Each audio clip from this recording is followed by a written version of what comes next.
Alright, class, so today we are going to be doing a demonstration of response to stimuli. But first, I'd like to just ask you guys to quickly review some of the terms so I know you guys can understand it. Now, can anybody here tell me what a stimulus is? That's alright. It is a marked change in the environment, and therefore, can anybody tell me what a response is? What actually happen? It would be how you react to change in the environment. So you're pretty close there. That's pretty good. Now, can anybody tell me what the difference is between an internal and an external stimulus?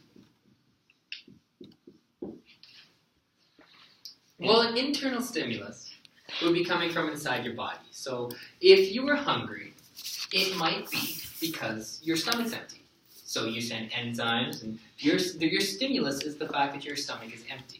Your response is hunger. So but there's also external stimuli as well. That is a change in the environment around you.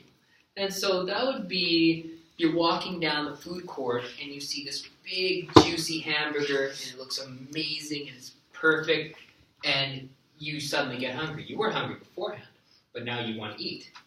Your environment has changed for an external stimulus. So that's good.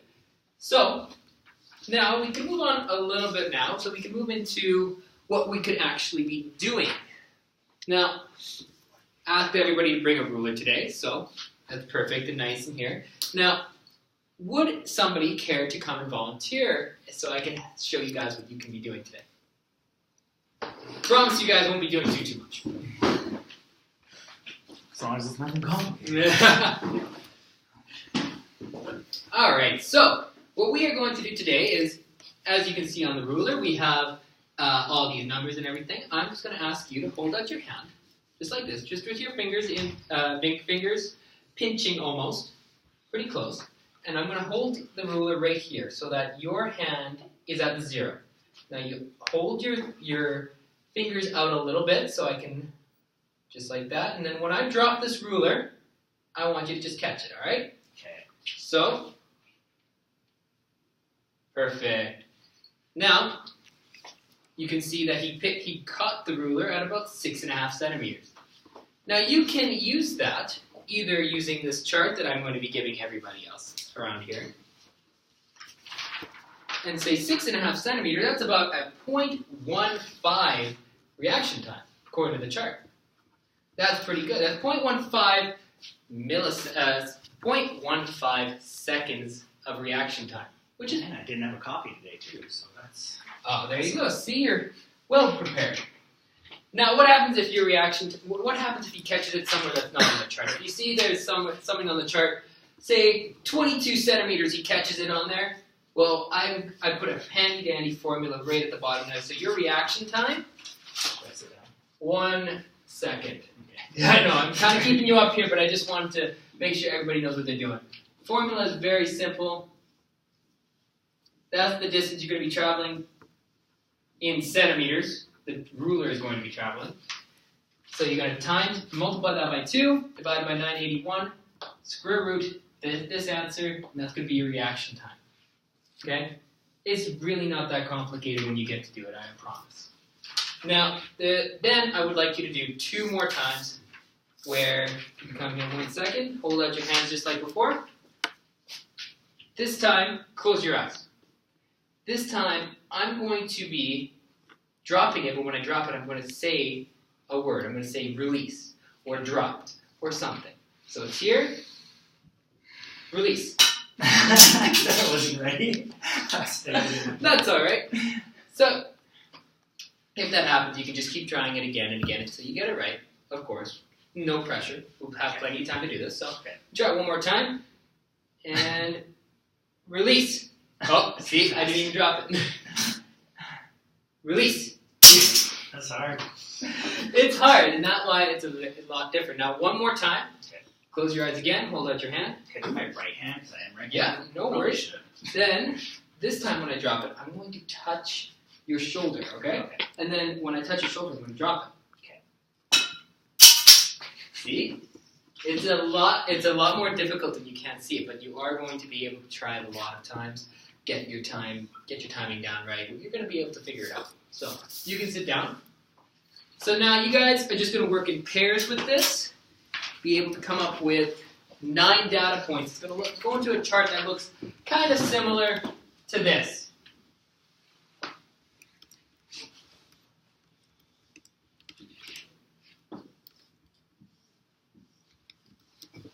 So you're going to go 1, 2, 3 times each, and I want you to find the average of it at the end.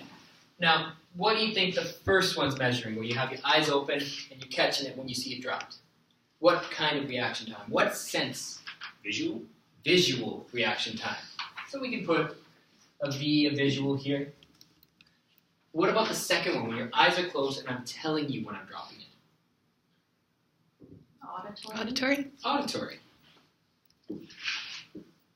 Perfect. And then the last one, when I'm not saying anything, your eyes are closed, but when I touch your shoulder, I drop the ruler. What? Touch or external? Touch. That's all. We can call it touch. We call it tactile reaction time. Any way you want to put it, it's that kind of system. Now, so those are the 3 we're going to be working on today. What do you guys think would be your fastest reaction time? Visual. Visual? That's a fair answer. Why do you think that? Well, he seemed to catch it faster doing visual. Hand-eye coordination. We can see it, so it's... That's a very good. That's a fair answer. That's a good answer.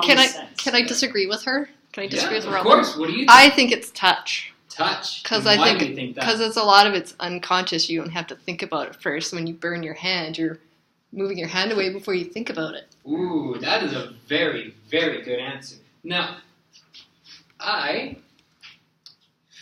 what do you think would happen, though? Here's a good question. What do you think would happen to your reaction time if you did all this first time here, and you got a certain time, and you have your reaction time for each one?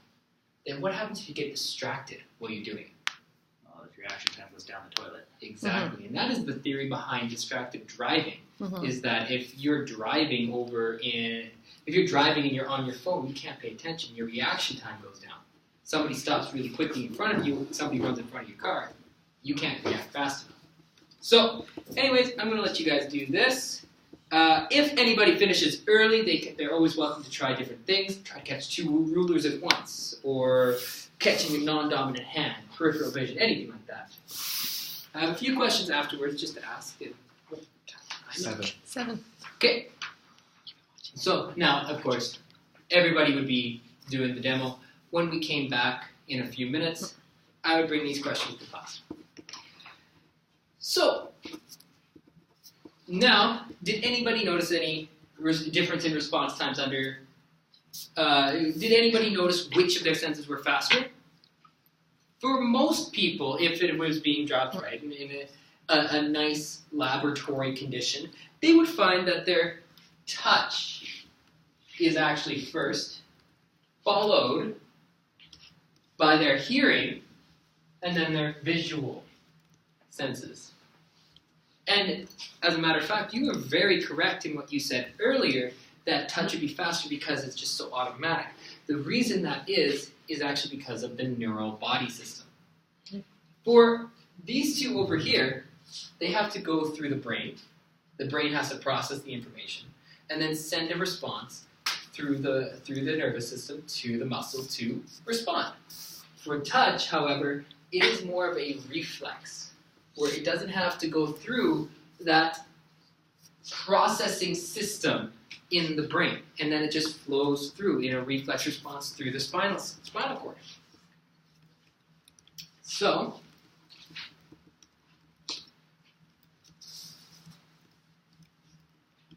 can you guys think of any ways that you could get a faster reaction time? Using all your senses. That is true. If you used, the more information you have, the faster you'd be able to react. Yeah. I bet you if you practiced, you could get your reaction speed up. Yeah. That is also very, very true. And there's a reason behind that as well. But there's also 2 different reasons. Now, I'm going to tell you guys a short little story. I think it's pretty interesting. I'm a big hockey fan. Who else here is a hockey fan? In the 1970s, there was a Russian goaltender that a lot of people said was the best in the world. And goalies have a tough job. They got to stop hockey pucks moving at 100 kilometers an hour. If you did the math on that, sometimes they have less than a tenth of a second to react to a puck. And as a matter of fact, this goaltender's coach came to him one day and said, "So how does a goalie catch a puck?" And he made him sit down and do all the work and behind it to figure it out, and he came to the conclusion it's physically impossible. And the coach said, and so the goaltender, who was very young at the time, said, "That doesn't make any sense. I see these goalies all over here catching pucks. I do it all the time. It doesn't make any sense to me." And he said, "Because you're not reacting to the puck. If you were sitting there with your eyes closed, waiting, and then when the puck got shot, you opened your eyes and then you reacted, you'd never catch it. You're reacting to the other stimuli around you.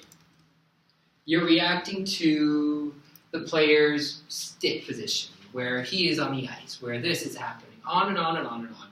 You're reacting to other stimuli. Your brain is wired to recognize other stimuli. Can anybody think of any other kind of situation in maybe the animal kingdom where they're not reacting to that stimuli, but stimuli around it?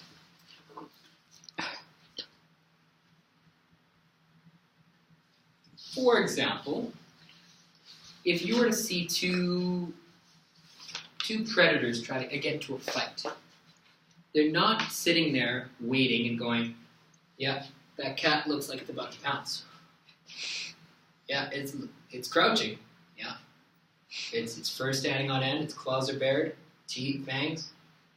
Oh, it's pouncing. Oh, it's not. It's getting geared up with each of those each of those stimuli, and they're reacting to each of those. So when the cat pounces, it's already primed. It's already ready to move in that information. Now, there are people who are naturally faster than others. If I got a tennis player, hockey goalie, somebody in here moving faster, they would probably have a faster reaction time than most of the average people in here. And can anybody think of a reason why that would be? You touched on it earlier with practice. Muscle memory? Muscle memory. That is a good answer. Now, the concept of muscle memory, though, can your muscles actually remember things? I think they can. If I took Roger Federer's bicep, and with his permission, of course, I took it from him and put it into your arm, and then I said, "Okay, go play tennis," would you get really much better at tennis? Probably not. Probably not. So what other body system do you guys think is at work here?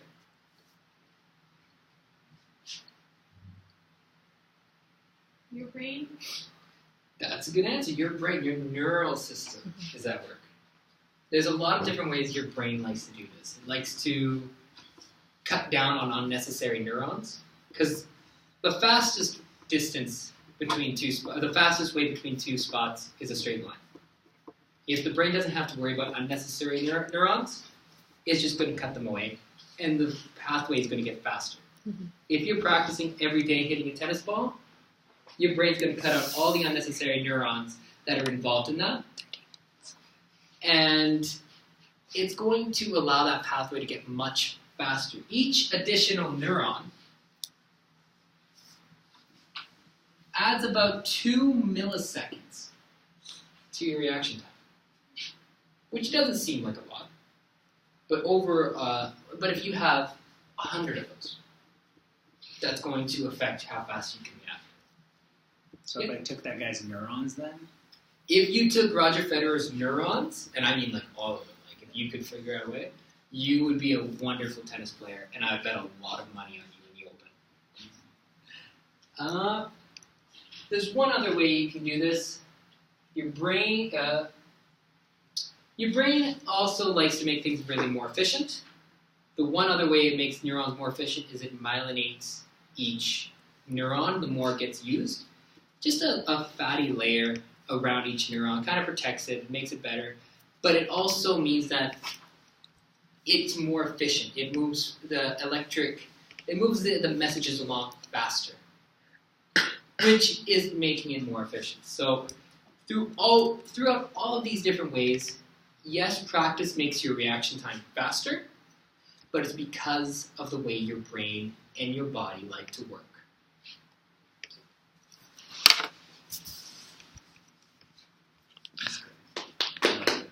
Cheers, guys.